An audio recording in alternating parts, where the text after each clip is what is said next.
وزیر اعلیٰ عثمان بزدار خوش نہیں، لیکن یہ میرا خیال ہے کہ اوور کانفیڈنٹ تھے، کیونکہ پرائم منسٹر ان کی تعریف کر رہے تھے اور ان کا خیال یہی تھا کہ کوئی ایشو نہیں ہے بزدار صاحب کا، کوئی مسئلہ نہیں، کیونکہ پرائم منسٹر اگر راضی ہے۔ باقی وزراء جن کو ہٹایا گیا ان کے قلمدان سے، ان کے بارے میں کیا اطلاعات ہیں؟ سنا تو یہ ہے کہ وہ شاید جہانگیر ترین صاحب کے قریب تھے، اس وجہ سے ان کو ہٹایا گیا۔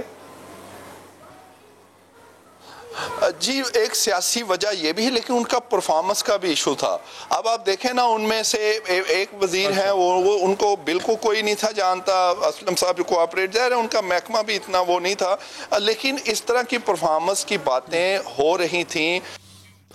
ٹھیک ہے، نعیم اشرف بٹ بہت بہت شکریہ ہمیں آگاہ کرنے کے لیے۔ تحریک انصاف حکومت نے وزارت اطلاعات پر آسیب کا سایہ ہے یا کیا ہے؟ صوبائی اور وفاقی سطح پر یہ وزارت سنبھالنے والا کسی نہ کسی تنازع کا شکار ضرور ہو جاتا ہے اور کچھ عرصے بعد بدل دیا جاتا ہے۔ آج فیاض الحسن چوہان اپنے معمول کے مطابق میڈیا پر تند و تیز بیانات داغتے رہے، انہیں شائبہ تک نہ تھا کہ آج شام انہیں عہدے سے ہٹا دیا جائے گا، یہاں تک کہ ہٹائے جانے کے بعد بھی انہیں آگاہ نہ کیا گیا۔ یہی زبان سلطان مفرور الدین ارطغرل، یہی محمود خان اچکزئی، یہی بیگم صفدر عوان 15 دن سے لے کے 2 مہینے کا جناب آپ کو دھمکیاں دے رہے ہیں۔ ابھی اطلاع یہ کہ فردوس عاشق عوان کو مشیر اطلاعات لگا دیا گیا اور آپ کو واپس لے لیا گیا آپ سے چارج۔ آپ کے پاس قانونی اس کا ہوگا؟ صرف مجھے نہیں پتہ اس کا، کیا کہنا چاہیں گے؟ مجھے اس کا پتہ ہی کوئی نہیں، علم ہی نہیں ہے سر۔ حالانکہ ابھی تک ایک ہفتہ قبل وزیر اعظم عمران خان نے فیاض الحسن چوہان کی کارکردگی کی تعریف کی تھی اور دیگر وزراء کو بھی کہا تھا کہ وہ فیاض الحسن چوہان کی طرح کھل کر سامنے آئے۔ ہی میں ہٹائے گئے وزیر اطلاعات پنجاب فیاض الحسن چوہان اپنے بیانات کی وجہ سے تنازعات میں گھرے رہتے۔ بطور وزیر ثقافت پنجاب انہوں نے تھیٹر کی اداکاراؤں کے بارے میں نامناسب کلمات کہے تھے اور بعد میں معافی بھی مانگی تھی۔ نرگس کو میں حاجی نرگس نہ بناتا تو آپ مجھے کہتے ہیں میں کہا جانا سال سے 3 نہیں 300 روزے نہ رکھنی تو جمن کے اندر۔ نرگس صاحبہ سے معذرت کرتا ہوں دل کی عطا گرائیوں سے، بڑی قابل احترام ہے۔ میڈم میگا کو بھی سوری کرتا ہوں کہ اگر ان کو بھی کوئی ذہنی یا دلی کوئی تکلیف ہوئی۔ گزشتہ سال مارچ میں پاک بھارت کشیدگی کے بعد فیاض الحسن چوہان نے ہندو مذہب کے ماننے والوں کے خلاف بیان دیا تھا، جس کے بعد انہیں مستعفی ہونا پڑا تھا۔ کان کھول کے سن لو پینے والوں، ہم مسلمان ہیں، ہمارے ہاتھ میں جھنڈا ہے مولا علی کی شجاعت کا، ہمارے ہاتھ میں جھنڈا ہے سیدنا عمر فاروق کی شجاعت اور ہمت کا، ہمارے ہاتھ میں جھنڈا ہے شہید کربلا حسین ابن علی کی شجاعت کا، تمہارے ہاتھ میں جھنڈا نہیں ہے۔ فیاض الحسن نے ایک اور متنازع بیان یہ دیا تھا کہ معذور بچوں کو خدا کا عذاب اور ان کے والدین کے اعمال کا نتیجہ قرار دیا تھا۔ اپنا سب کچھ بنتا بھاڑ میں جائے جنتا، جو یہ آئیڈیالوجی اڈاپٹ کرتا ہے اللہ پاک پھر اس کو ایسی سزا دیتا ہے جو ہم اپنے سوسائٹی اپنے معاشرے کے اندر اور تاریخ انسانیت کے اندر دیکھتے ہیں۔ اپاہج بچے پیدا ہونا، معذور بچے پیدا ہونا۔ آج پریس کانفرنس کے اندر معذور افراد کی دل آزاری کرنا نہیں تھا، لیکن شاید میرے سے الفاظ کا چناؤ غلط انداز سے ہوا، جس کے لیے میں ذاتی طور پہ معذرت خواہ ہوں۔ فیاض الحسن چوہان اپنے ہی وفاقی وزراء کے خلاف بھی بیان داغ دیتے تھے اور وہ بیانات بھی بہت حد تک نامناسب۔ سال مارچ میں متنازع بیان پر فیاض الحسن چوہان سے وزارت واپس لی گئی تو ان کی جگہ شمسان بخاری نے حلف اٹھایا۔ میاں اسلم اقبال بھی پنجاب میں اطلاعات کے وزیر رہے۔ وزارت اطلاعات مرکز میں بھی تبدیلیوں میں گھری رہی۔ پہلے فرواد چودھری کو اطلاعات کا وزیر بنایا گیا، پھر انہیں ہٹا کر فردوس عاشق عوان کو معاون خصوصی برائے اطلاعات مقرر کیا گیا۔ فردوس عاشق عوان نے اشارتاً کہا تھا کہ فواد چودھری کو ان کے غیر ذمہ دارانہ بیانات کی وجہ سے ہٹایا گیا تھا۔ پیارے بھائی، اور کیا میں کہوں کہ ان کی جو گفتگو، اگر وہ سب کچھ ٹھیک کہہ رہے ہوتے اور سب بالکل جو ہے وہ نیشنل انٹرسٹ میں کہہ رہے ہوتے تو پھر ان کی جگہ میں نہ یہاں بیٹھی ہوتی۔ پھر فردوس عاشق عوان بھی یہ قلمدان اپنے پاس نہ رکھ سکی، ان کے حوالے سے کرپشن کی خبریں بھی آئیں جنہیں انہوں نے مسترد کیا۔ فردوس عاشق کے بعد شبلی فراز اطلاعات کے وزیر بنے۔ انہوں نے کہا تھا کہ وزیر اعظم کارکردگی دیکھ کر وزارت کا فیصلہ کرتے ہیں۔ جو پرائم منسٹر صاحب ہیں وہ دیکھتے ہیں کارکردگی یا جو بھی وجوہات ہیں، اسٹریٹجک ریپلیسمنٹس یہ ساری چیزیں تو ظاہر ہے کہ وہ پرائم منسٹر صاحب کا وہ چونکہ ٹیم کے کپتان بھی ہیں تو وہ دیکھتے ہیں اور وہ پلیسمنٹ اس کے مطابق کرتے ہیں. جبکہ فواد چودھری نے کہا کہ فردوس عاشق آوان نے لابنگ کر کے وزارت حاصل کی تھی. وہ جتنا عرصہ رہیں ان کی کارکردگی پر سوالیہ نشان رہے. فردوس عاشق آوان کی جگہ lieutenant general retired Asim Saleem Bajwa کو معاون خصوصی برائے اطلاعات لگایا گیا. وہ بھی زیادہ عرصہ عہدے پر نہ رہے اور سی پیک پر توجہ دینے کے لیے اس عہدے سے مستعفی ہو گئے. یہ تھی کہانی ہمارے ملک میں اس ایسی وزارت کی جو اکثر تنازعات میں گھری رہتی ہے. ایک وقفہ لیں گے ناظرین. وقفے کے بعد عثمان ڈار صاحب سے پوچھیں گے کہ حکومت اب اپوزیشن پر مزید کتنی سختیاں کرنے جا رہی ہے اور اس کے ساتھ ساتھ ہمارے ساتھ موجود ہوں گے صدر ٹرمپ اور کینڈیڈیٹ جو بائیڈن کے مشیر اس وقفے کے بعد. ناظرین اپوزیشن کے اسٹیبلشمنٹ مخالف بیانیے کے بعد سے حکومت کا رویہ جارحانہ ہو چکا ہے. سخت اقدامات کے ارادے ظاہر کیے جا رہے ہیں, سخت بیانات دیے جا رہے ہیں. وزیر اعظم کا لہجہ دھمکی آمیز ہے, وزراء کے لب و لہجہ میں بھی سختی ہے. ایاز صادق کے قومی اسمبلی میں بیان کے بعد سے تو معاملات پوائنٹ آف نو ریٹرن پر پہنچتے دکھائی دے رہے ہیں. سوال پیدا ہو رہا ہے کہ آخر حکومت اپوزیشن کے خلاف کرنے کیا جا رہی ہے. دوسری جانب مسلم لیگ نون نے بھی آج پیغام دیا ہے کہ پارٹی کی قیادت آپس میں متحد ہے. آج احتساب عدالت میں شہباز شریف اور حمزہ شہباز کی پیشی تھی تو مریم نواز بھی لیگی رہنماؤں کے ہمراہ وہاں جا پہنچی اور اپنے چچا اور چچا زاد بھائی دونوں سے گلے ملی اور حمزہ شہباز کو تھپکی بھی دی. اس سے قبل وزیر اعظم عمران خان اپوزیشن کے قیدی رہنماؤں سے جیل میں موجود سہولیات واپس لینے کا اعلان کر چکے تھے. انہوں نے منہ پر ہاتھ پھینک کر کہا تھا کہ وہ چھوڑیں گے نہیں. بچے اربوں روپے کے گھروں میں رہیں اور وہ جا کے وی آئی پی جیل میں ٹھہرے. تم واپس آؤ تو میں دیکھتا ہوں تمہیں ہم کیسے رکھتے ہیں. اب سے کوئی ان کو وی آئی پی جیل نہیں ملیں گے, ان کو عام قیدیوں کی طرح ہم رکھیں گے. اس کا عملی مظاہرہ آج حمزہ شہباز اور شہباز شریف کی پیشی کے موقع پر دیکھنے میں آیا. دونوں رہنماؤں کو بختر بند گاڑی میں پیش کیا گیا. مریم نواز نے اسے انتقامی کارروائی قرار دی. مطلب جو یہ آپ منہ پہ ہاتھ پھیر کے کہتے ہیں میں چھوڑوں گا نہیں, اب دیکھوں گا یہ ہوگا وہ ہوگا, یہ سارا وہ انتقام ہے جو آپ کو نظر آ. پنجاب حکومت کے سابق ترجمان فیاض الحسن چوہان جن سے آج یہ عہدہ واپس لیا گیا ہے وہ بھی ایک بیان میں اندیا دے چکے تھے کہ اب لیگی رہنماؤں سے سختی کی جائے گی. آپ وی آئی پی طریقے سے جو احتساب آپ پچھلے 2-2.5 سالوں سے نپٹاتے رہے ہیں, اب آپ کا ریئل طریقے سے احتساب شروع ہوگا اور آپ کو احتساب عدالتوں میں اپنی اس کرپشن کا حساب کتاب دینا پڑے گا. حکومت ایاز صادق کے ابھی نندن سے متعلق بیان پر بھی سخت موقف اپنا چکی ہے. ایاز صادق نے کہا تھا کہ بھارت کے ممکنہ حملے کے ڈر سے پائلٹ ابھی نندن کو چھوڑا گیا. وفاقی وزیر اطلاعات سینیٹر شبزی فراز نے آج پھر ٹویٹ کیا ہے کہ ایاز صادق کے بیان کا معاملہ پس منظر میں نہیں جائے گا. انہوں نے ٹویٹ میں لکھا ہے کہ پاکستان کے عوام گجرانوالہ کو کوئٹہ جلسوں کے ملک دشمن بیانیے کا حساب چاہتے ہیں. وہ ایاز صادق کے خلاف قانونی کارروائی کا اعلان کر چکے ہیں اور حساب لینے کی بات کرتے ہیں. پہلے انہوں نے کہا تھا کہ معافی مانگنے سے کم پر بات نہیں ہوگی اور بعد میں کہا کہ اب بات معافی سے آگے جا چکی ہے.